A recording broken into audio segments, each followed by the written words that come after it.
바벨론 포로에서 돌아온 하나님의 백성들이 마주하게 된 것은 무너진 성전과 황폐한 땅이었습니다. 그들의 삶과 생활을 지속해 가는 것은 쉽지 않았을 것입니다. 이러한 포로 귀한 백성들에게 역대기에서 무엇을 전하고자 했을까요? 또한 오늘을 사는 우리에게도 마치 거대한 바벨론 제국 속에 살아가는 것 같은 우리에게도 무엇을 전하고자 하실까요? 본문으로 들어가 보면 다윗의 나라가 부강해지고 전쟁의 승리가 이어지고 있습니다. 이스라엘의 영토와 힘이 넓혀져 가고 있는 것이죠. 다윗과 군대들도 신하들도 승리의 기쁨을 만끽하고 있었을 것입니다. 그 백성들도 삶의 형편이 좋아졌을 것입니다. 부강한 나라 속에서 안락한 삶을 영위하고 있었을 것입니다. 이러한 이스라엘 속에 오늘 본문은 하나님의 심판이 임하고 있습니다. 은혜의 복음으로 승리하는 삶을 살아가야 할 언약 백성들의 삶에 하나님의 심판이 임하고 있는 것입니다.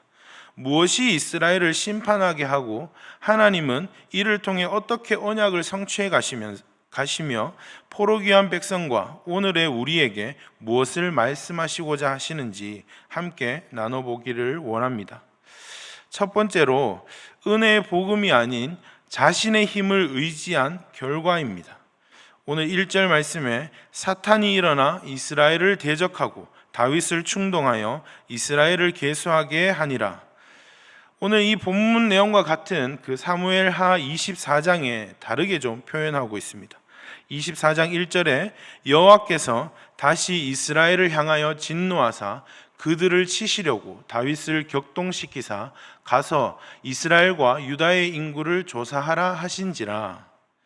이처럼 지금의 심판은 다윗의 한 사람의 죄라기보다 하나님의 그 주권 아래에서 이스라엘 전체에 대한 심판 계획임을 알 수 있습니다. 이 일에 사탄은 다윗을 이용하고 있고 다윗을 유혹하고 있다는 것입니다. 그렇다면 다윗은 어떤 유혹에 빠졌을까요? 바로 자신의 힘을 의지하는 교만입니다.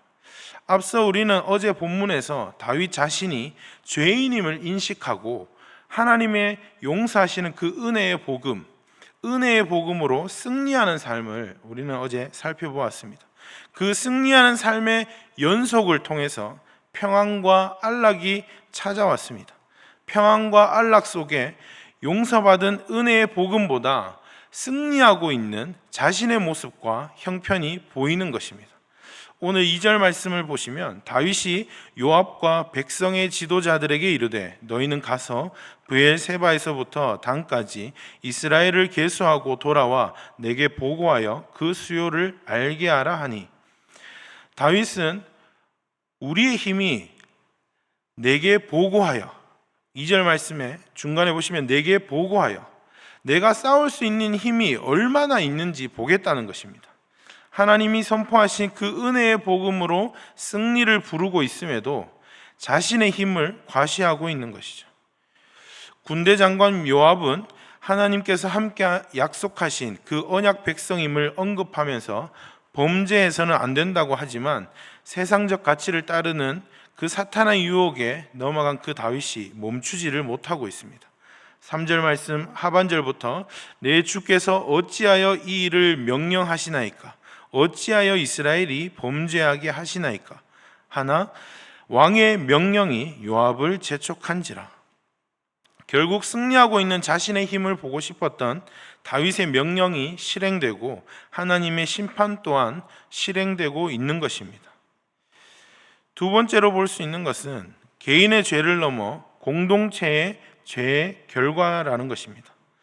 앞서 사무엘하에서 나온 하나님의 심판 메시지는 이스라엘을 향하여 진노하사라고 했다는 것을 우리는 기억해야 합니다. 다윗의 죄만이 아닙니다. 이미 이스라엘 안에는 평안과 안락 속에 은혜의 복음을 의지하고 바라보는 것보다 자신의 안락과 편의를 위한 삶을 살았다는 것이죠. 그것은 본문의 다윗 왕과 함께 이스라엘을 대표성을 띠는 인물인 요압을 통해서 알 수 있습니다. 오늘 6절 말씀에 보시면 요압이 왕의 명령을 마땅치 않게 여겨 레위와 베냐민 사람은 계수하지 아니하였더라. 왕의 명령이 떨어졌습니다. 다른 사람이 아니라 왕의 명령입니다. 그럼에도 불구하고 요압은 이를 마땅치 않게 여깁니다. 또한 요압은 이 명령을 소홀하게 수행합니다. 거짓되게 보고하고 있는 것이죠. 은혜의 복음으로 승리해야 하는 이스라엘 속에 사탄이 일어났습니다. 거짓의 영이 움직입니다. 속이는 영이 움직이고 있습니다. 눈에 보이는 왕의 명령을 이렇게 어기고 있습니다. 눈에 보이는 진짜 왕의 명령은 어떨까요? 하나님의 법도를 어기고 있는 이스라엘을 만나게 되는 것입니다. 하나님은 이것을 악하게 여기셨던 것이죠. 7절 말씀을 계속해서 보시면 하나님이 이 일을 악하게 여기사 이스라엘을 치심해 결국 하나님의 심판이 시작되고 있습니다. 하나님은 갓 선지자를 보내 심판을 알립니다. 세 가지의 심판 중에 하나를 택하여 전염병을 내리십니다. 죄의 결과는 끔찍한 것이죠. 7만 명의 백성이 죽었습니다. 죄의 결과는 바로 사망인 것입니다. 세 번째로 이러한 심판 속에서도 중보자를 통한 하나님의 긍휼이 선포되어진다는 것입니다. 사망이 예루살렘에 선포되어지고 있습니다. 오늘 15절 말씀을 보시면 하나님이 예루살렘을 멸하러 천사를 보내셨더니 천사가 멸하려 할 때에 여호와께서 보시고 이 재앙 내림을 뉘우치사 멸하는 천사에게 이르시되 족하다 이제는 내 손을 거두라 하시니 그때에 여호와의 천사가 여부수 사람 오르난의 타작마당 곁에 선지라. 하나님이 손을 거두십니다.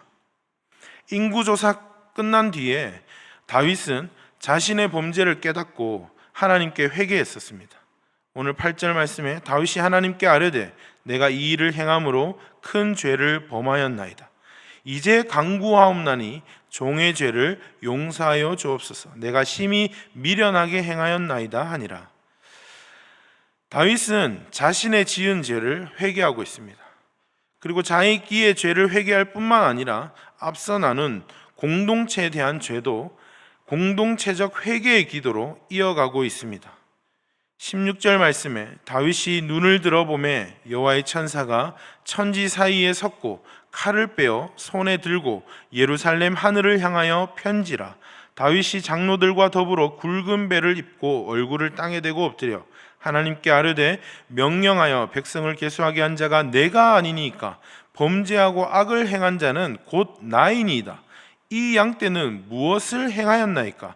청하건대 나의 하나님 여호와여 주의 손으로 나와 내 아버지의 집을 치시고 주의 백성에게 재앙을 내리지 마옵소서 하니라.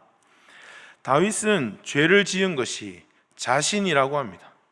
이 양떼는 무엇을 행하였습니까? 라고 되물으며 하나님 앞에 질문하고 있는 것입니다. 자신을 낮추고 있는 것입니다. 이스라엘이 범죄를 했죠. 그렇기 때문에 하나님은 이스라엘 전체를 언급하고 계시는 것입니다.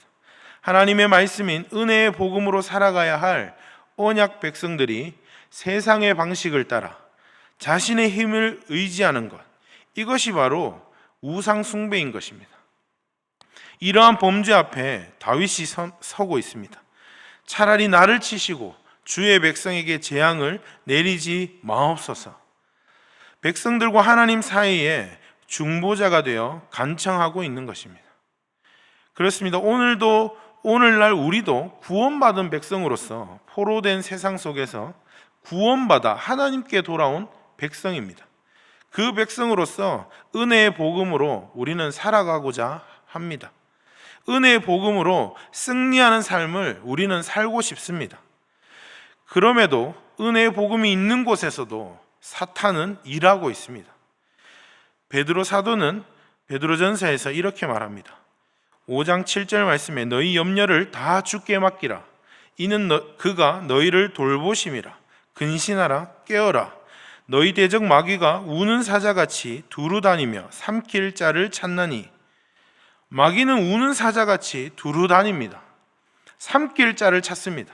어떤 자를 찾습니까? 염려하는 자를 찾습니다. 염려해서 자신의 힘을 의지하는 자를 찾습니다. 염려해서 세상의 방식을 따르는 자를 찾고 있습니다. 성도 여러분, 거짓의 영에 속지 마십시오. 주님께 맡기십시다. 우리의 유일한 중보자가 되시는 예수 그리스도께서 우리 앞에 계십니다. 우리와 함께 하십니다. 때로는 우리가 사단의 유혹에 넘어가기도 합니다.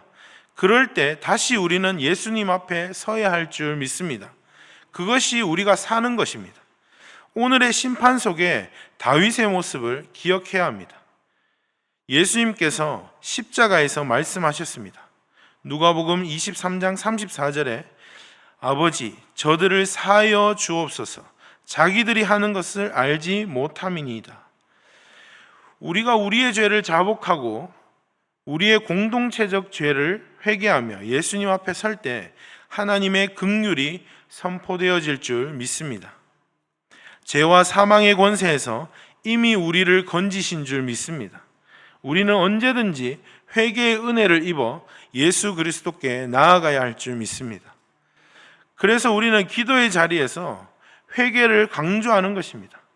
이 또한 우리의 힘과 의지가 아니라 성령님께서 역사해 주시도록 성령을 구하는 것입니다.